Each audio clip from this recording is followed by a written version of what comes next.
want to know how to make these delicious hot cross buns in your home, then follow the video. And don't forget to subscribe. Hello and welcome back to Uncle Simon's Self-Isolation Inspiration Baking Masterclass.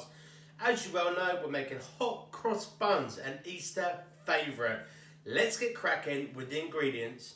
Now, onto the ingredients. You may think to yourself, Simon, that's a lot of ingredients, and that's because there is. This is a mammoth task, but let's do it together.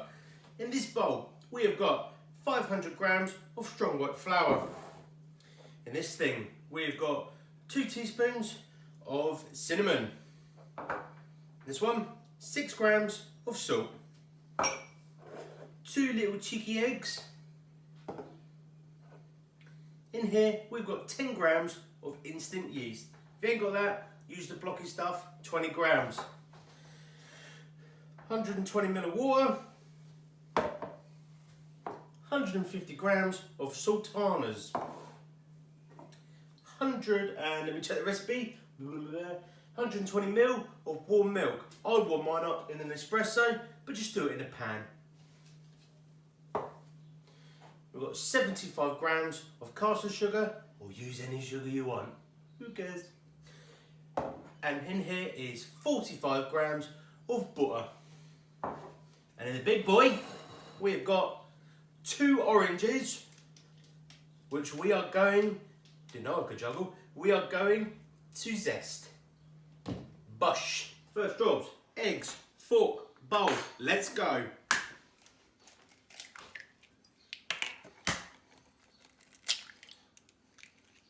Give them a whisk until they're nicely whisked together. Now on to making the dough. Get your strong white bread flour and bosh it straight in. Your salt, one side of the bowl, and your yeast on the other side. Salt on one side, yeast on the other. Always remember that. Now it's time to go in with all the others. Sugar, eggs, butter, and milk. Now whisk this all together with your whisking hand until you get a nice dough. Right, as you can see, the dough's starting to form, but we've got all of this excess. So get yourself a little bit of water and just pop just a splidge in. Don't go too crazy, otherwise your dough will go really bleh. This is the consistency that you're looking for. A bit like sticky gloop. Now we've got to turn this out onto a worktop and knead it for 10 minutes. So cue the kneading montage.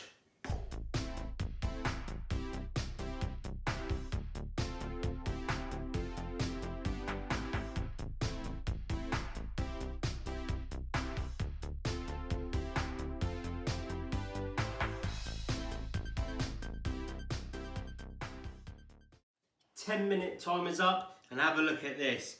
This is what kneading does. It started off as a gloopy mess, and now it's super smooth. If you push your finger in, it springs back. That's how you know it's perfect. Si. Yeah. What makes this dough different to the pizza dough you done the other day? Well, I'm glad you asked, Becky. This dough is called an enriched dough. Why is it enriched? It's because it's got eggs, milk, butter, sugar, and just normal bread has just got flour, yeast, water. So that's why the egg and the butter and all that jazz gives it this nice golden colour. And that's why when you eat it, it's super sweet. And now you know. God, I'm so clever. Now you've got this bad boy sat there. Get some oil, just a little bit, because this is a sweet dough at the end of the day. And pop just a little drip in your bowl, just to stop it sticking. Make sure you get all around the bottom, all up the sides. And then get your dough, smash it in.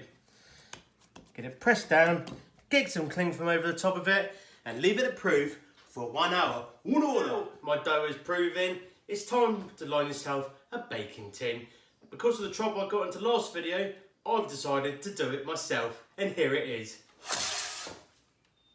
Easy as that. Now I'm going to take my top off and go scare my neighbours in the sunshine. Peace out.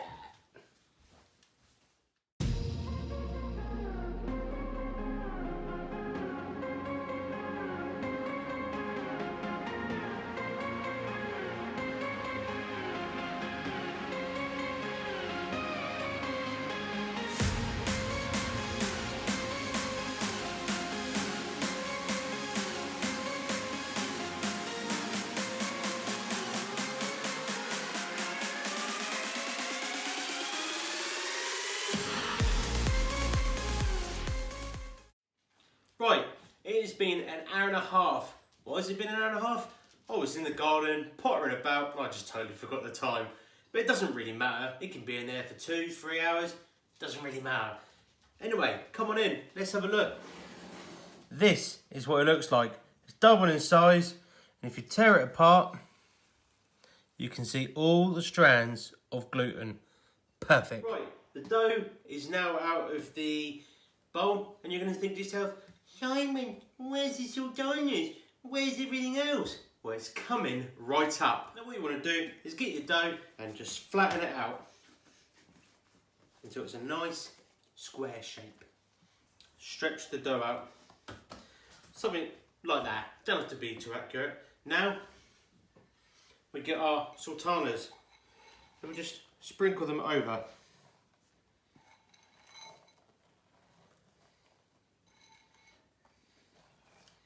Perfect. Now we get our cinnamon and just sprinkle it over the whole lot.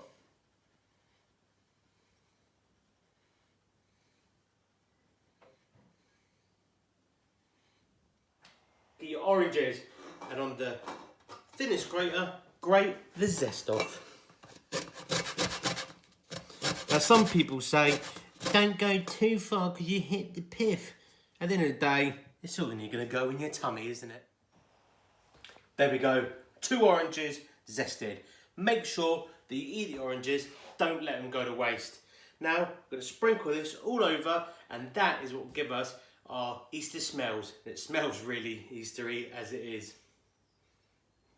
And there we go, it's all on top, and now we're going to roll it up and shape it into nice dough balls. Now you can put mixed peel in it, the recipe does ask for mixed peel, but I couldn't get it anywhere, so I thought, leave it.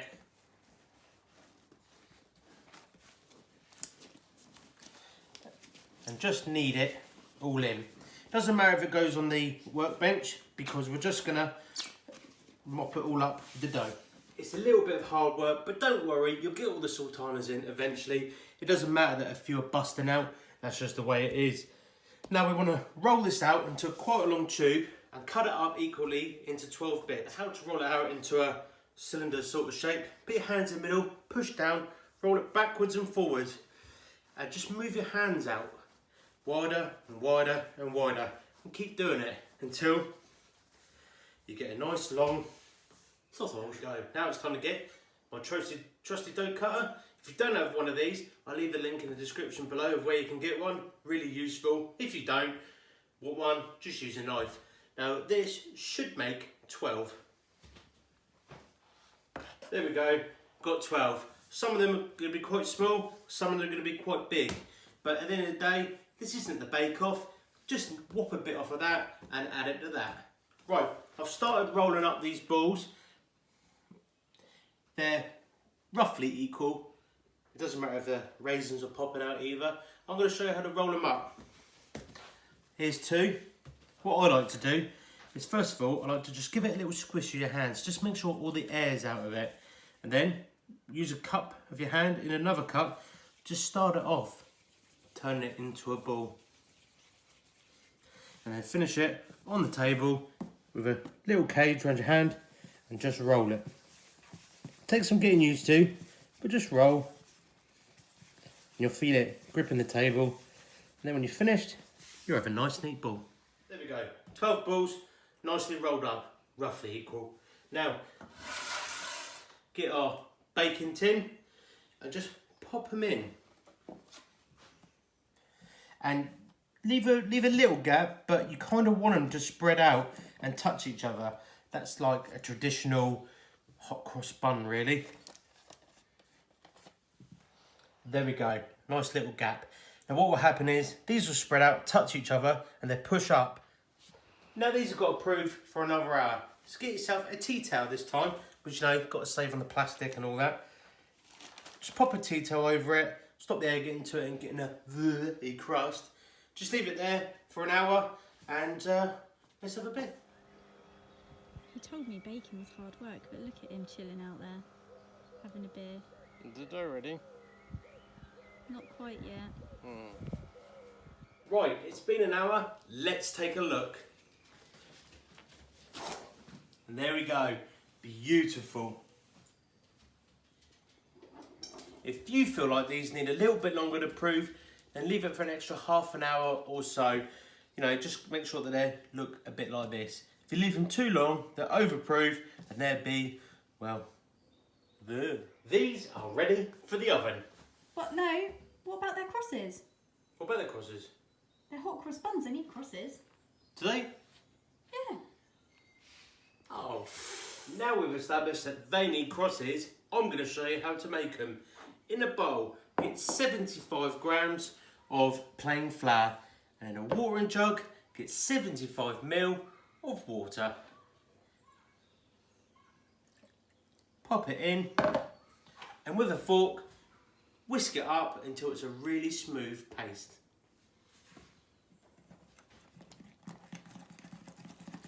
So this is the consistency that you're looking for. I had to add an extra 10 ml of water just to get it like this, but you want it just thick enough so when you put it on top, it sits there and then fades in. Perfect. Now, I have been hunting high and low for piping bags, and guess what? You can't get any because people are going out there and hoarding them. So instead, I've come up with a little plan, and it involves a sandwich bag. I'm going to fill this up, cut the corner, and do some crosses. And boy, I can. Now, some people like to put their piping bags in a glass to fill it up. Me, I've got a much simpler way. Get your bag over the top and tip it in.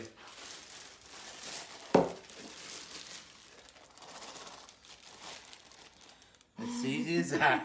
There's my sandwich bag full of slop. So now what I'm going to do is I'm going to cut the tiniest piece off the end and I'm going to test it on the worktop. Just to make sure I've not cut too big a hole. Right, I've cut just the tiniest tippy bit off. Now I'm going to test it on the workbench. Look at that. Perfect.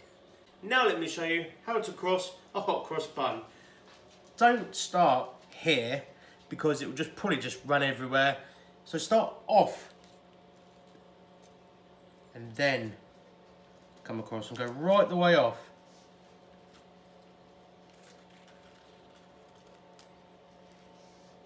At the end of the day, you can clean a worktop and turn it around this way and do the same thing.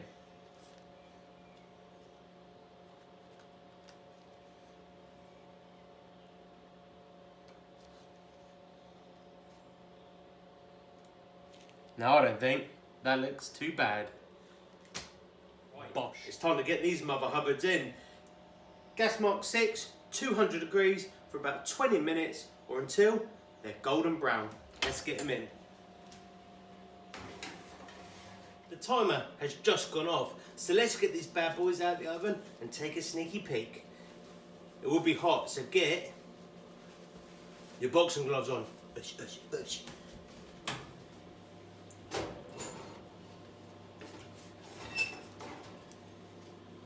Have a look at them bad boys. They're supposed to be dark, they're not burnt. But now it's time for the glaze. Get some apricot jam and take the generous teaspoon and pop it straight in. Next, get just a splish of water. Splish. Put that on a low heat to melt. It doesn't take very long at all. That is what you're looking for. Just a real thin jam. Next, get your brush and just paint them like you're painting a shed or something. It gives them a nice shine and makes it look, well, proper professional, to be honest with you. Now I'll tell you what, they don't look half bad. And for someone who hasn't got a clue what they're doing, I think I'm doing a pretty good job. Babe, how long do you reckon these take to cool down? I'm starving. I don't know, hour? Half an hour? There we have it. Cooled down and ready for a taste test. So get your buns and just tear them off. Look at that. Beautiful. Let's have a taste.